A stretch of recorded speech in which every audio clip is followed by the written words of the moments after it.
وأولئك هم المفلحون. Keutamaan menjaga sholat subuh dan asar. Jagalah sholat subuh dan sholat asar. Niscaya kelak engkau dapat melihat wajah Allah pada hari kiamat di surganya yang penuh kenikmatan. Tidak akan masuk neraka orang yang sholat subuh dan asar. Hadis riwayat Muslim. Rasulullah Shallallahu Alaihi Wasallam bersabda, siapa yang sholat subuh dan asar akan masuk surga. Bab atau pasal ya, bab tentang keutamaan sholat subuh dan asar. Tepatnya di hadis nomor 117 dengan sanad sahih. Dari Abu Hurairah radhiyallahu anhu bahwa Rasulullah Shallallahu Alaihi Wasallam bersabda, malaikat malam dan malaikat siang datang bergiliran di tengah-tengah kalian. Dan mereka berkumpul pada sholat subuh dan sholat asar. Kemudian malaikat yang bermalam di tengah-tengah kalian naik di waktu asar itu. Lalu Allah bertanya kepada mereka, padahal Dia Allah lebih tahu tentang mereka. Bagaimana kalian meninggalkan hamba-hambaku?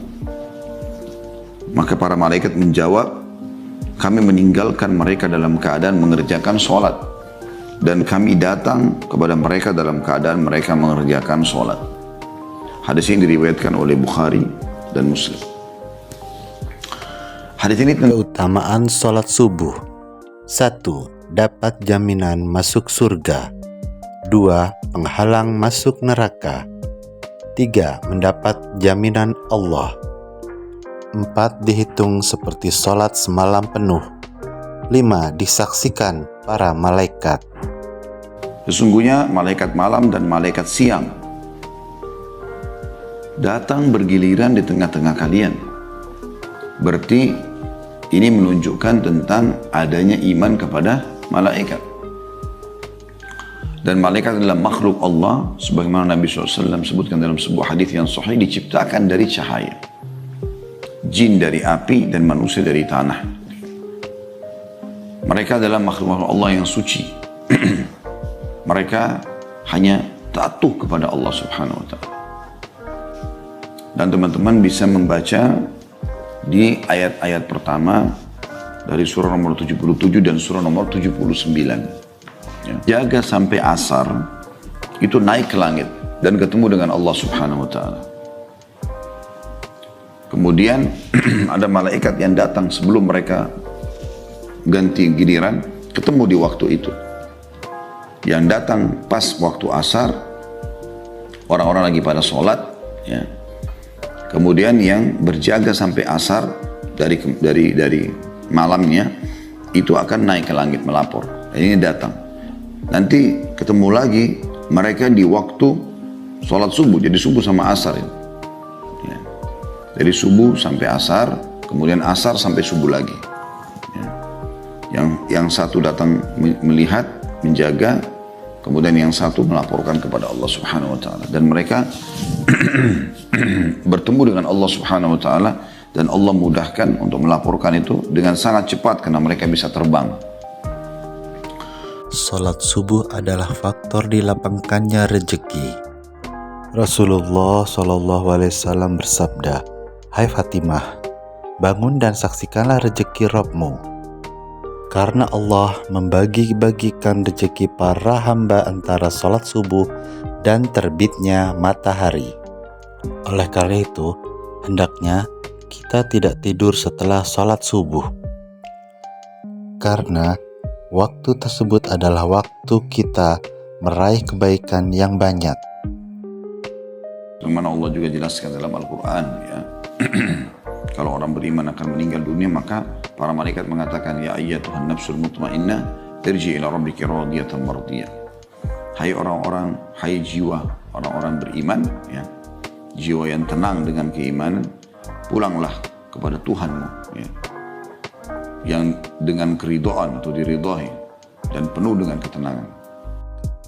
Keistimewaan sholat asar.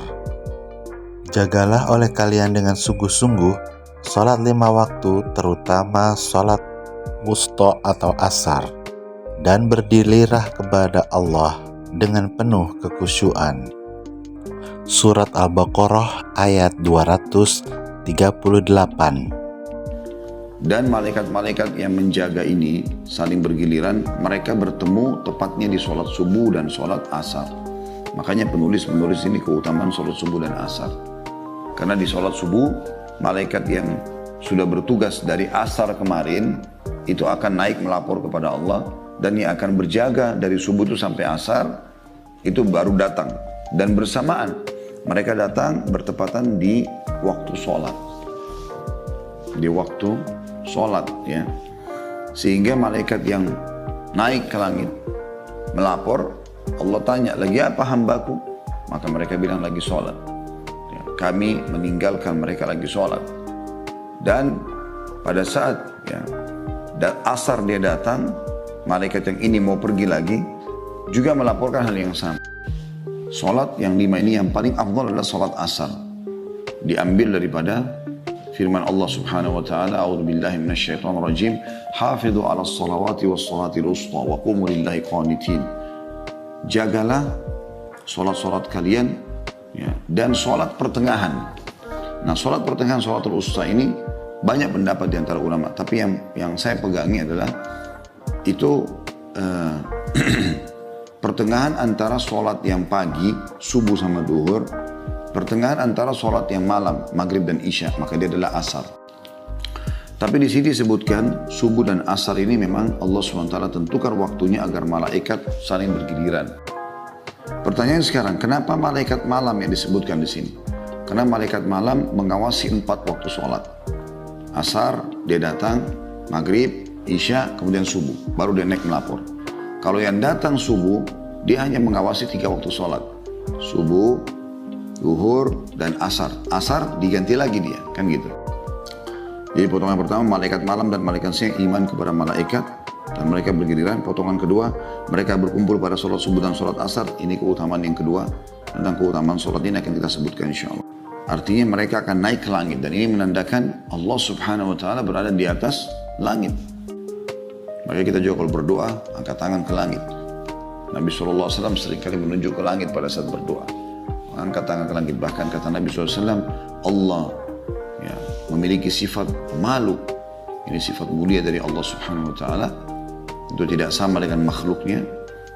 Dan dia malu kalau hambanya mengangkat tangannya ke langit, kemudian dikembalikan dalam keadaan kosong.